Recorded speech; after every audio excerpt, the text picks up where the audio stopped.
Guys, it's time for a new guide. First of all, Merry Christmas to everyone. Today I wanted to show you my Evoker build. It's a combination of the Earth Mastery and the Dream Mastery.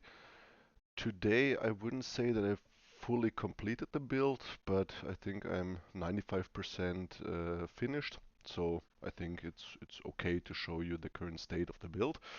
Um, Maybe we can start as every time before with the masteries. So as I told you, it's a combination of Earth and Dream Mastery.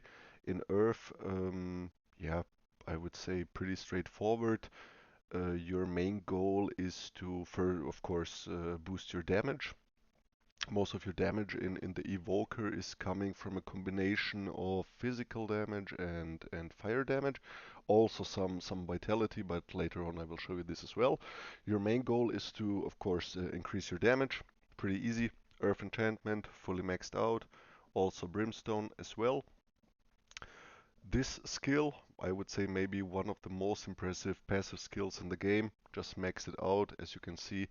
120% physical damage, fire damage almost 250%, great. Also the Ring of Flame, yeah, it is energy consuming and a lot of it, but also pretty nice passive damage that is hitting the enemies.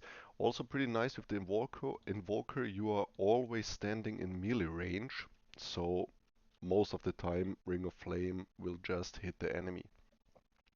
And also I would say bread and butter spells of the build. Eruption, pretty easy, just cast it and wait for the enemies to die. And Fire Nova. Fire Nova is not only for the damage grade, but also, as you can see, 29% chance of impaired aim for 3 seconds, so great for archers and other ranged enemies. Also one skill which is in my opinion one of the best defensive skills in the game is that stone form. And of course the add-on Molten Rock. The add-on is only great for the 2-second duration in this build. Just cast all of your spells, go into stone form, and you are immune to every damage for around about 8 seconds. Next, the Dream Trance of Wrath is great, especially for the reduced resistance. You can use this combination of the trance and the Ring of Flame in the early game, like an Aura Mancer, just to hit, just to kill passively every enemy.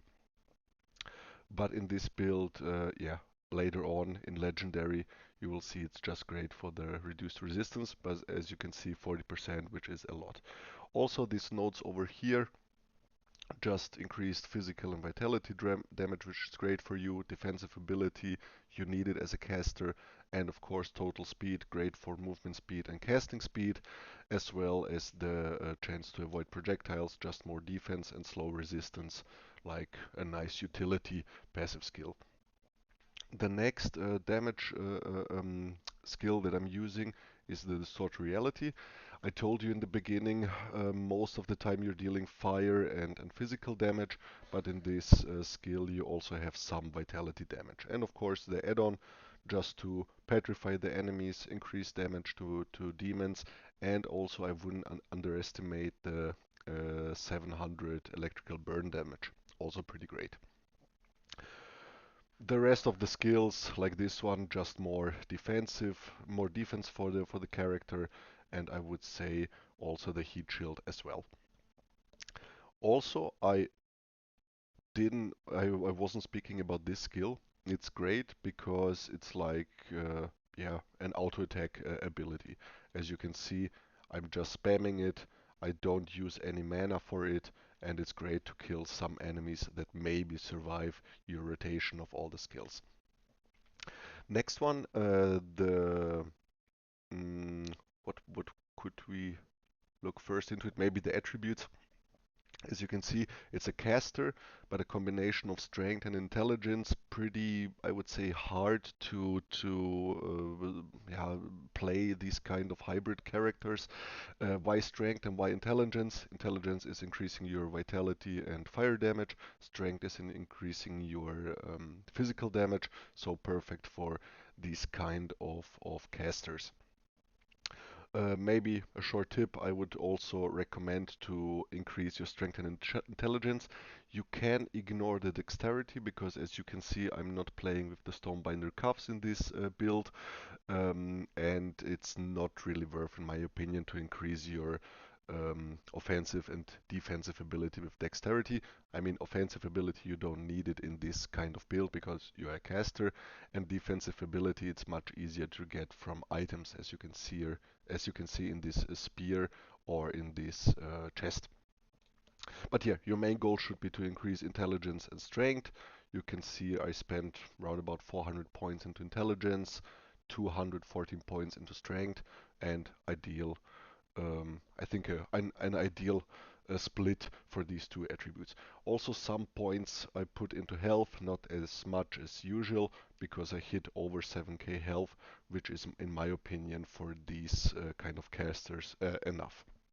Now, let's get to the items. I would say that these is the most difficult uh, uh, yeah, part of this build because you need a lot of specific items. Of course, the build works also great with not these kind of combinations of items, but um, yeah, of course, it's easier to kill enemies if you have like this combination of items where you can increase every stat that you need. Also, you can see I don't play so many purple items as usual. Why? Because no purple item in the game is giving me this combination of attributes and stats that I really need. Let's start with the helmet. Stenos Wisdom, you can farm it in the Labyrinth of Knossos, and this has a great FX combination as normal physical resistance, casting speed, and the energy regen by default, and then strength, intelligence, and dexterity almost increased by 20%, 18 for intelligence and 10% for dexterity. Great, you get everything on this helmet as you need. You get a lot of casting speed, of course, as a caster you need it. You increase strength and intelligence at the same time, and of course physical resistance, always great. I enchanted it with the Cunning of Odysseus. Oh, pretty straightforward, 30% more intelligence. As you can see, when I just take this helmet off, I'm losing almost 600 intelligence. No, 400 and 300 intelligence and almost, yeah, 70 strength. So pretty important for my build.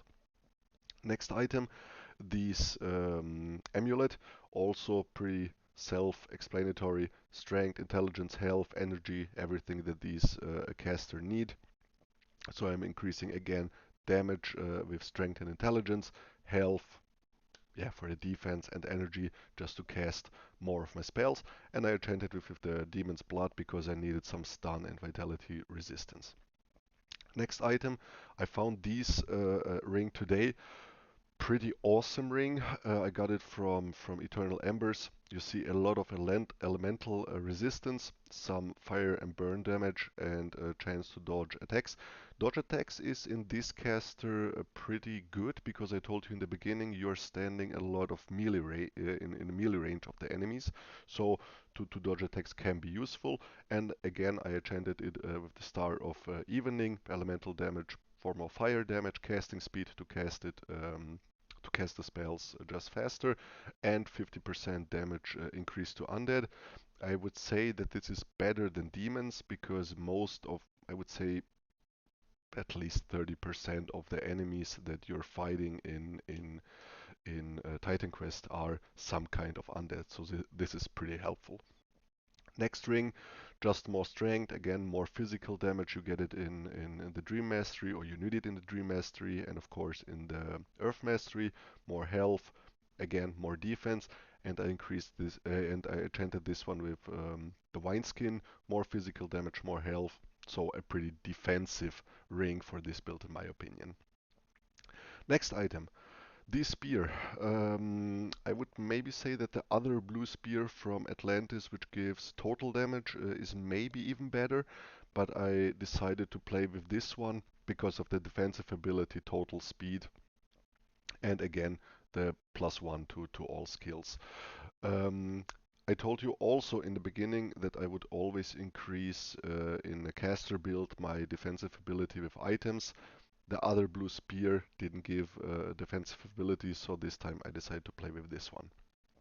Next item, I needed, or I just decided to take this chest because I needed the +2 to all skills, and there are I think only two viable purple chests in the game that give +2 to all skills. I only found this one at the moment, but also pretty great chest: physical resistance, pierce resistant health, energy, energy regen, defensive ability, so everything that I need. There is one chest in Eternal Embers that also gives +2 to all skills. Maybe if I find it later on, I will switch to it, but I'm not sure at the moment. The artifact, um, to be honest, I thought this one could be interesting because of the chance to avoid and dodge attacks or projectiles, and again, strength and intelligence increasement just for more damage. Demon Skin Walkers, I would say, maybe the best shoes in the game for any kind of caster. A lot of resistance, +1 to all skills, movement speed, elemental damage, intelligence, everything that you need. And Armlets of Freya. In this build, I'm normally not a big fan of these armlets. Normally I would choose the Stonebinder cuffs, but in this particular build I find it pretty interesting because again, I needed some recharge, I needed casting speed, I needed the defensive ability, a lot of great resistance, and of course some increase of the elemental damage. Also, the skill that it grants, the Seal of Fate, can be sometimes helpful, especially against bosses. Yeah, that's the reason why I chose these armlets. And now maybe the last part, the golden shield. I would say maybe, yeah, one of the most no-brainer items for any kind of caster. Why? Because of the energy cost reduction, the recharge reduction, and again some defensive ability. And one of the most important stats on the shield is the +10 energy regen per second. Why? Because especially the Ring of Flames is consuming a lot of your mana. And yeah, guys, that's it. Like in every other guide, I will show you the stats and then we can kill some enemies. As you can see here, 150% physical damage increase, great. 2 point, almost to 200% the spell multiplier. Same in the fire damage, 320% fire damage increase, as well as the 2.75 global multiplier. Also some vitality damage increasement, 65%, it's okay, but again the intelligence is kicking in with the 2.75 multiplier. Resistances, I would say pretty good. Um, I don't have any problem with dying. I had in the early game, as you can see, I died 23 times, but yeah, as I completed my build, the deaths got less and less. Now let me show you again. We will go to Typhon as every time, and I will show you how the build is performing.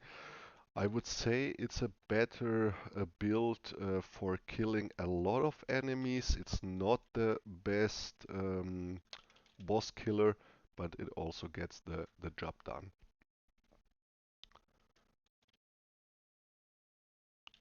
So,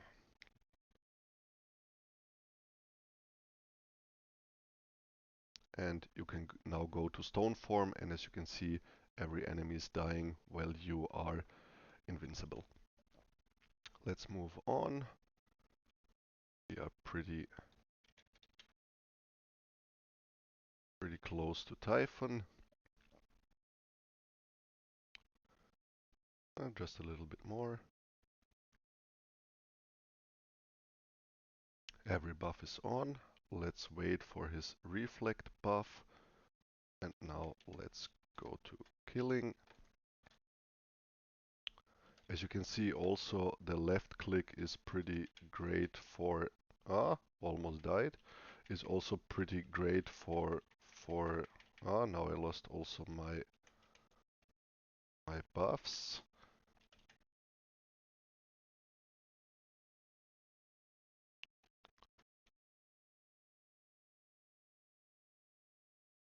almost. Now he's dead, finally.